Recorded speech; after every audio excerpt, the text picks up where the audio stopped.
우리가 다 믿는 사람인데 우리의 믿음의 핵심이 어디에 있습니까?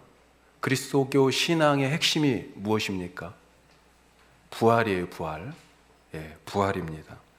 오늘 이 부활절이 사실은 우리 신앙의 뼈대예요. 주일날 우리가 예배를 드리고 있잖아요. 이 주일이 사실은 매일매일 부활절입니다. 예. 성경에서는 언제 하나님을 섬기라고 그렇게 돼 있어요? 특별하게 정한 날이 안식일이라고 돼 있습니다. 안식일이.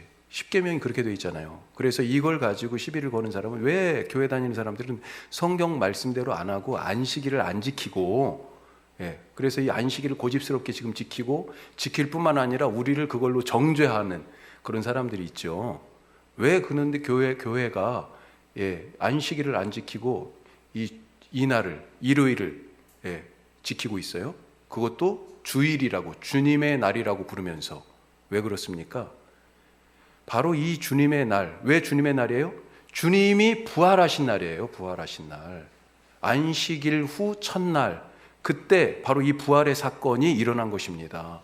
그것을 기념해서 계속해서 그리스도인들이 이 안식일 후 첫날에 모였어요. 그게 초대교회 때부터 지금까지 우리에게 내려온 거예요. 이 날이 바로 기독교 신앙의 핵심이라는 것입니다. 우리가 사순절 지나갔는데, 사순절은 첫날이 죄의 수요일, 죄를 뒤집어 쓰고 회개하는 것으로부터 시작하는데, 그 사순절이 그때부터 시작해가지고 40일을 부활절 전까지, 40일이잖아요. 이 40일에 빠지는 날이 있어요. 그때 주일날이 빠집니다. 주일날이.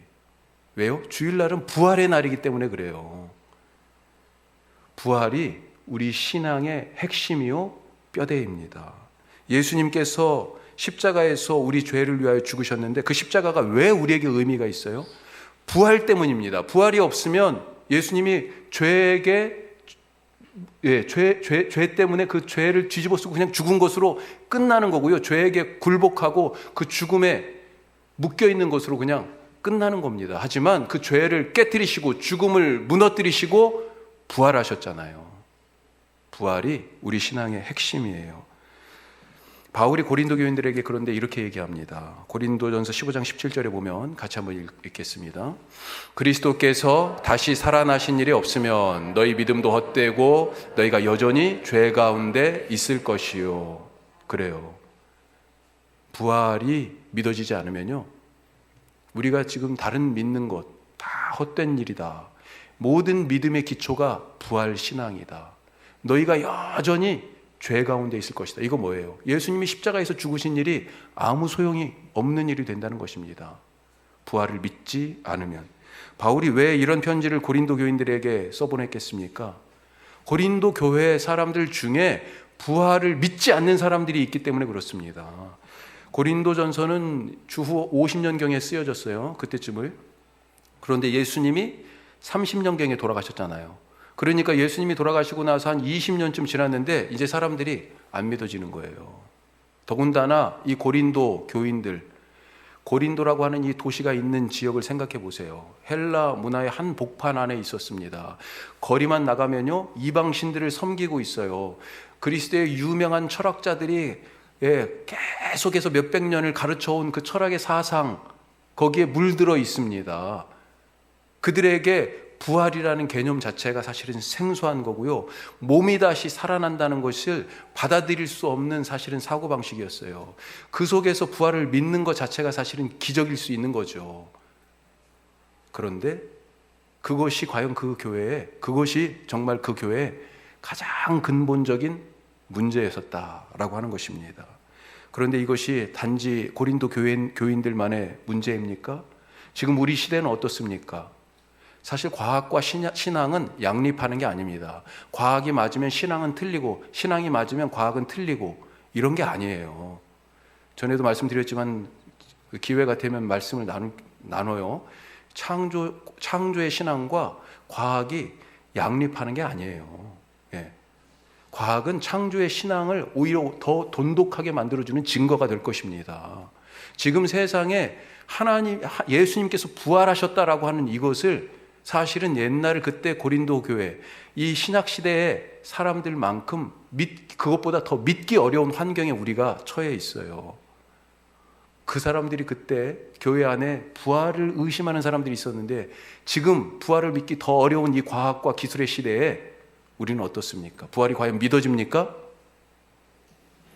오늘 이런 점에서 우리가 이 부활절을 맞아서 이 부활의 의미를 다시 한번 마음속에 새길 수 있기를 바랍니다. 자, 첫 번째, 이 부활절에 가장 필요한 게 무엇일까요? 믿음입니다. 믿음. 부활. 믿어야 합니다. 부활은요, 다른 게 아니고요, 믿음의 문제예요. 예수님이 죽도록 미웠던 대제사장과 서기관들, 그 이 유대 지도자들, 예수님을 대적했던 이 사람들, 결국 어떻게 했어요? 늘 예수님 보고, 저걸 어떻게 죽여야지? 어떻게 없애버릴까? 그 미움과 증오가 막 가슴에 넘쳤잖아요. 그래서 결국 예수님을 십자가에 못 박아 죽였습니다. 속이 다 시원했어요. 이제 끝났다. 바로 그냥 쭉 펴고 오늘은 좀 편히 자자 그랬을 거예요. 그런데 그렇게 환호성을 지르고 쭉 편히 잘 것 같았는데 딱 생각해 보니까요, 아니에요. 다시 걱정이 찾아옵니다. 왜요? 예수님이 무덤에 묻혔는데 왜 걱정이요? 왜 걱정이 생겨요? 예수님이 하신 말씀 때문에 사신다고 말했거든요.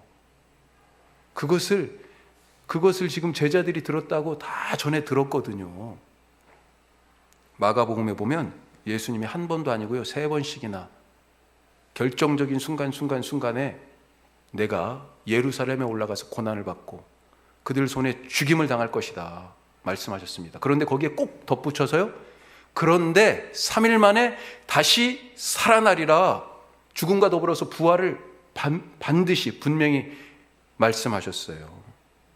유대인들은 이 예수님이 부활하신다는 이 말씀을 믿고 확신해서 걱정한 게 아닙니다. 예수님이 부활할 거야. 우리가 죽였는데 다시 부활하면 어떻게 하지? 그래서 걱정한 게 아니에요. 부활은 가당치도 않은 일이다. 부활이 무슨 부활이야? 일어나지도 않아. 그 말로 백성들을 현혹시킨 말이지, 이렇게 생각했습니다. 다만 이들이 걱정한 건 뭐예요? 제자들이 예수님의 시체를 몰래 훔쳐가가지고 자기들이 예수님 부활하신다고 그랬잖아. 자, 예수님 부활하셨어. 무덤이 비었잖아. 이렇게 백성들을 현혹시키고 다시 예루살렘을 소란스럽게 할까봐 그것이 걱정된 거예요. 그래서 어땠습니까? 아주 엉뚱한 일을 했잖아요. 군사들을 보내가지고, 무장한 군사들을 보내서 뭘 했어요? 무덤을 지켰어요. 아니, 누구 집을 지킨 것도 아니고 성을 지킨 것도 아니고요, 죽은 사람 무덤을 지켰어요. 시체를. 이런 엉뚱한 일을 벌였다니까요. 왜요? 부활을 믿지 않아서. 부활의 아침에 등장하는 단골 손님, 대단한 분들이 있죠. 여인들입니다. 이 여인들은 어땠을까요? 가장 먼저 이 부활 아침에 예수님의 무덤에 갔습니다. 부활하실 것을, 예수님의 부활을 믿고 갔습니까? 이 부활의 첫 번째 증인들인 여인들, 사실 가만히 보면요, 아무런 기대도, 아무런 그런 믿음도 없이 이 무덤을 찾아갔습니다. 이들이 예수님의 부활을 기대했다면 예수님의 부활을 맞을 자세와 준비를 가지고 갔을 거예요. 그런 준비로. 그런데 이 무덤에 가는 여인들의 손에 무엇이 들려 있었습니까? 향품이 들려 있었어요. 향품이. 시신을 미이라 처리하기 위한, 살아난다고 지금 생각 안 한 거예요. 시신을 미이라 처리하기 위한 향품을 들고 왔습니다. 그래서 새벽에 예수님 무덤에 가면서, 우리가 가서 예수님의 시체에다 이 향유를 발라야 되는데, 그러려면요, 무덤 안에 들어가야 되죠. 그 돌을, 무덤을 막고 있는 그 큰 돌을 우리 힘으로는 굴릴 수가 없는데 누가 무덤에서 돌을 굴려줄까? 그런 걱정으로 갔어요. 이 여인들은요, 그 전에 예수님이 묻힐 때 어디에 묻히시나, 아리마대 요셉의 그 무덤에 묻혔잖아요. 그 무덤이 어디인지 자세히 가서 미리 살펴봤습니다. 왜요? 예수님이 부활할까 봐요? 미리 가서 맞이하고 준비하려고요? 아니에요. 향품을 가져가서 향유를 바르려고, 그래서 미리 그래서 알아본 거죠. 왜요? 예수님을 너무 사랑했어요. 예수님이 이렇게 돌아가시는 게 너무 비참했어요. 그래서 우리 예수님 이제 가시는데, 우리가 영영 이별하는데 그래도 가시는 길 좀 편안하게 모셔야 내 마음이 더 편할 것 같아서. 우리가 예전에 그랬잖아요. 우리 조상들이 장례를 치를 때 다 그렇게 염도하고, 그리고 입관할 때 뭐 했습니까? 노잣돈 거기에 넣어놨잖아요. 그런 마음인 거예요. 어떻게 보면 저승 가시는데, 우리 부모님 할아버지 저승 가시는데 좀 편하게 가시라고 노잣돈 넣어드리는 것처럼 이 향품을 바르는 마음이 바로 그런 거였다는 거죠. 예수님이 살아날 것이라고 생각하지 않았습니다. 제자들은 어떻습니까? 우리가 알다시피 제자들도 부활에 대한 그런 기대나 믿음이 없었습니다. 아니, 예수님이 반복해서 그렇게 진심으로 말씀하셨는데 어떻게 그것을 뭘로 들은 거예요? 빈 무덤을 본 여인들이 가서 무덤이 비었음을 보고 깜짝 놀랐지요. 그런데 거기서 본 게 있어요. 뭡니까? 천사들을 봤어요. 천사들이 뭐라고 그랬어요? 너희들이 지금 찾아온 이 예수님 여기 안 계신다. 다시 살아나셨다. 천사들이 알려줬습니다. 이 여인들이 깜짝 놀랍고 두려운 마음으로 지금 그래서 무덤을 뛰쳐나와가지고 어디로 가요? 제자들에게 달려갔습니다. 제자들에게. 무덤이 비었어요. 예수님이 살아나셨다고 왜 무덤이 비었는지 궁금해하고 있고 깜짝 놀라서 무서워하고 있었는데, 예수님이 살아나셨다고 천사가 나타나서 알려줬어요. 대답을 했습니다. 그랬더니 제자들이 어떻게 얘기해요? 누가복음에 보면 이렇게 돼 있습니다. 자, 그 말씀을 들은 제자들이 같이 읽습니다.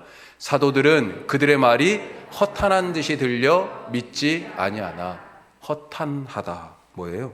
헛소리하고 있다. 헛것을 봤다.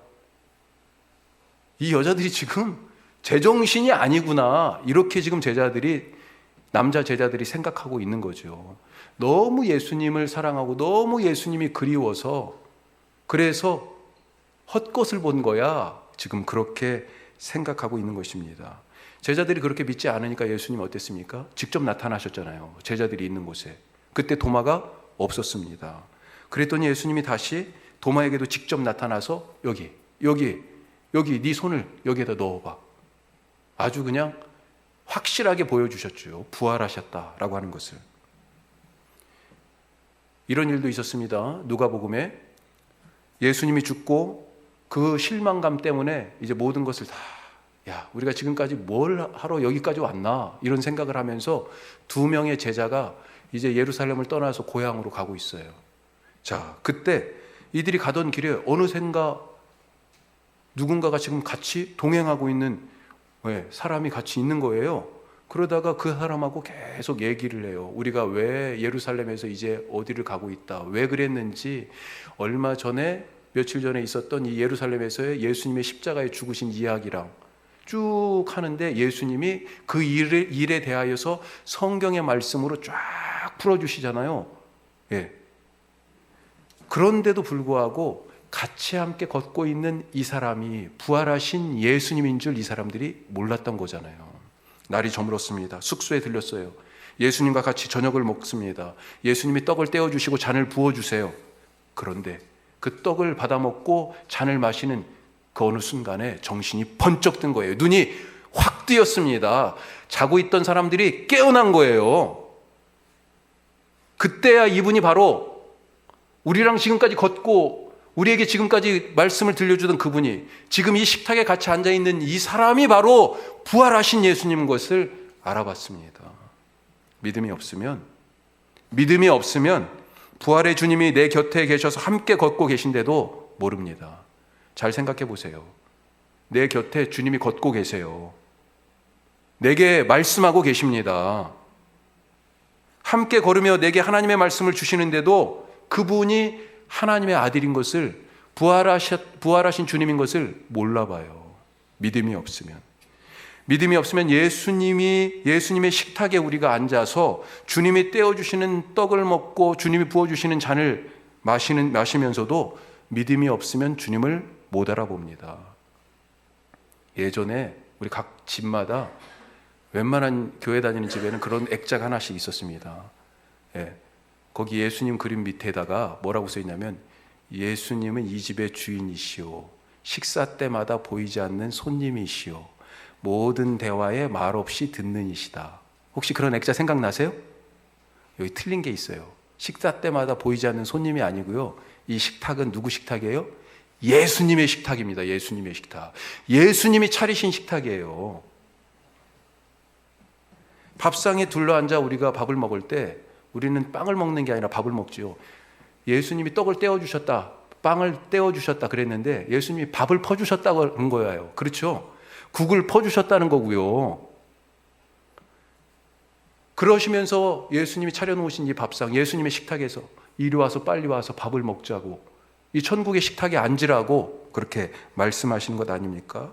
오늘도 우리가 이 밥상, 주님이 우리에게 차려주셨군요. 밥을 먹을 때마다 그렇게 생각하고 고백하실 수 있길 바랍니다. 이 밥상이 바로 주님의 식탁이군요. 그렇게 고백하실 수 있길 바라요. 내가 힘들여서 일해서 번 돈으로 차린 밥상, 그게 그렇게 생각하는 것은요, 세상 사람들이 하는 생각이죠. 주님이 차려주신 식탁이군요. 주님이 퍼주신 밥이군요.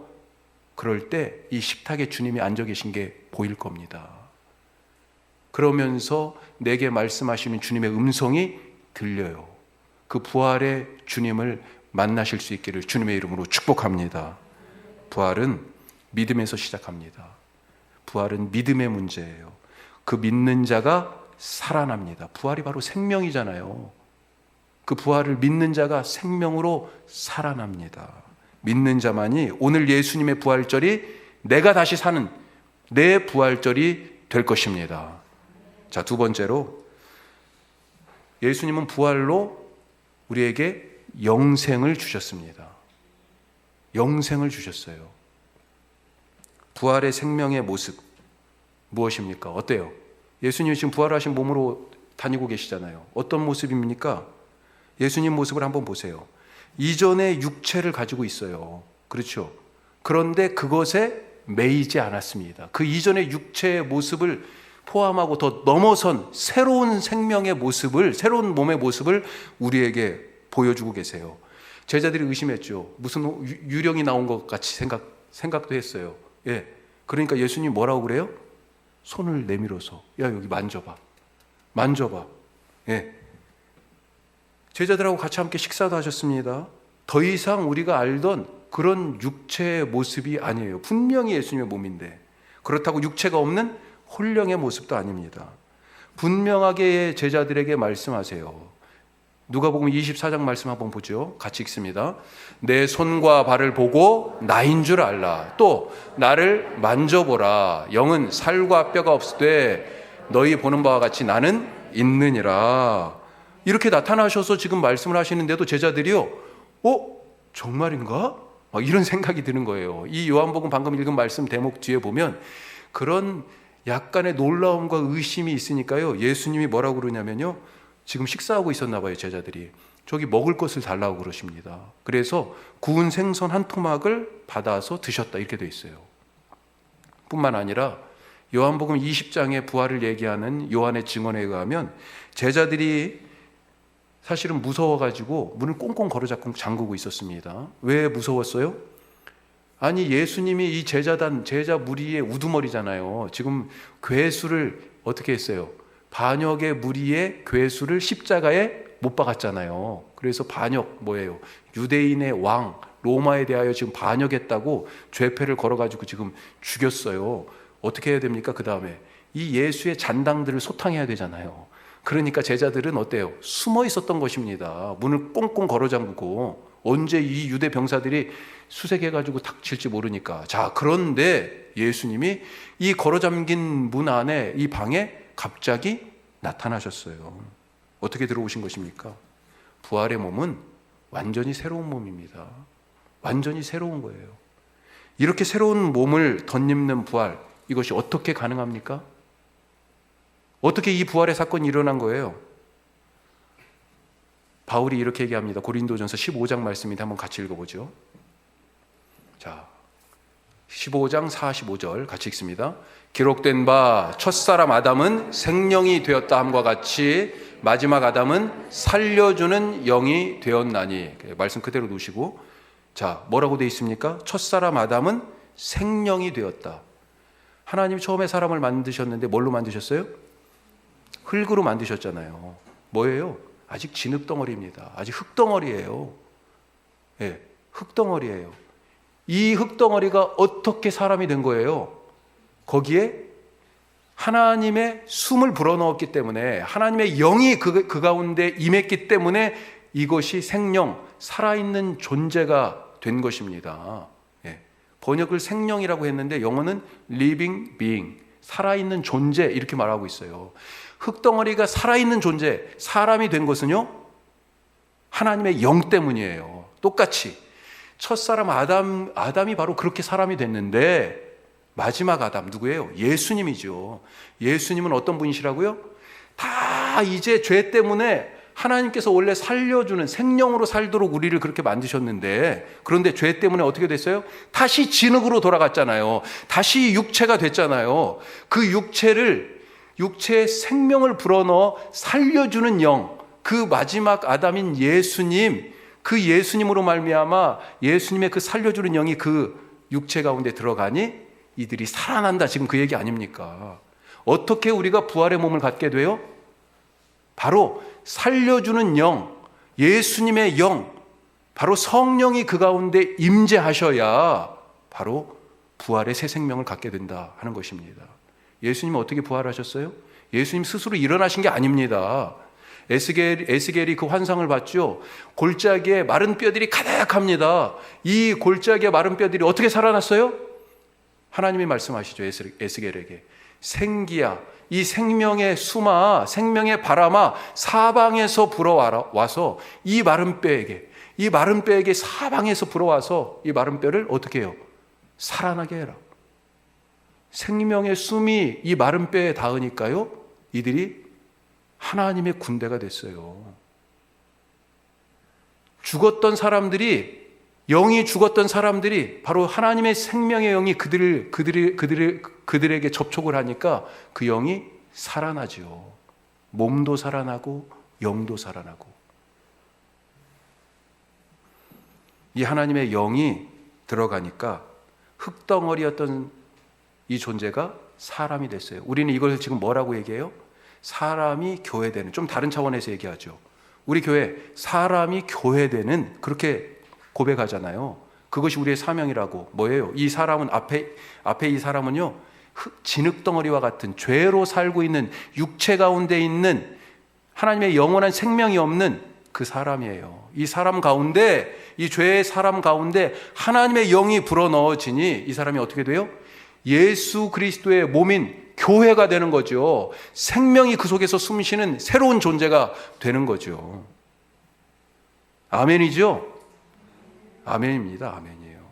하나님의 영이 들어가면 부활의 새 생명을 얻게 됩니다. 그런데 이것이 무슨 얘기예요? 이것이 바로 거듭남의 비밀이에요. 거듭남의 비밀. 육체로, 죄로 살던 옛사람이 죽고 이 사람이 새로운 생명으로 다시 태어나야 된다. 거듭나야 된다 그랬잖아요. 이 변화가 무엇 때문에 일어납니까? 물과 성령으로 다시 태어난다고 말씀하잖아요. 이 변화는요, 성령 때문에 일어나는 것입니다. 거듭남을 통하여 얻게 되는 새로운 생명은 바로 예수님이 보여주신 부활의 생명인 거예요. 그 생명이 우리 가운데 충만할 수 있기를 주님의 이름으로 축복합니다. 예수님은 부활로 우리에게 거듭남의 생명, 이 새 생명, 영원한 하나님의 생명을 우리 가운데 불어넣어 주셨어요.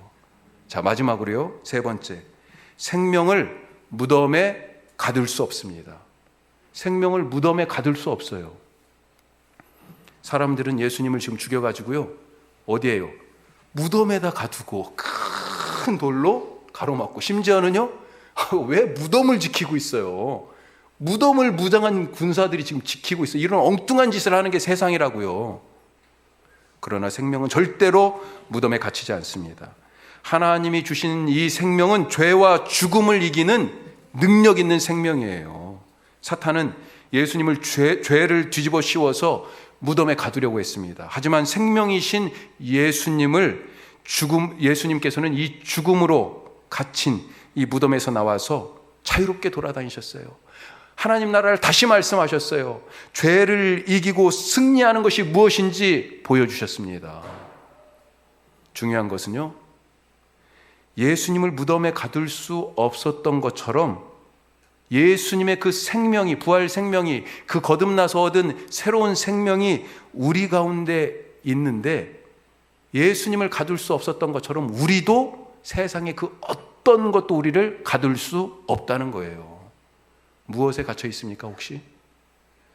무엇 때문에 내가 아무것도 할 수 없다고 지금 생각하고 계십니까? 몸의 건강 때문에 갇혀 있어요? 물질 때문에 갇혀 있습니까? 어떤 벽에 지금 가로막혀 쌓여 있습니까? 세상의 그 무엇도, 세상의 그 누구도 우리를 가둘 수 없음을 믿으시기 바랍니다. 우리는 무덤에 살지 않아요. 거기는 우리가 살 집이 아닙니다. 생명은 무덤에 있지 않아요. 예수님의 무덤이 비었습니다. 오늘 분명히 확인하셨어요? 예수님의 무덤이 비어 있는 것을 확인하셨습니까? 주님이 부활하셨기 때문이에요. 부활의 생명은 우리가 다시 태어날 때, 우리가 거듭날 때 받은 그 생명입니다. 이 생명을 가진 자 세상을 이깁니다. 어떤 것도 우리를 가둘 수 없는 것을 믿고 이 부활 생명으로 지금도 죄에 갇혀 있고 죽음으로 두려워하면서 무덤 가운데 있는 자들에게 예수님이 부활하셨다고, 내게 그 생명이 있다고 증거하며 살아가는 우리 모든 원주 함께하는 교회 가족들 되시기를 주님의 이름으로 축복합니다. 기도하겠습니다.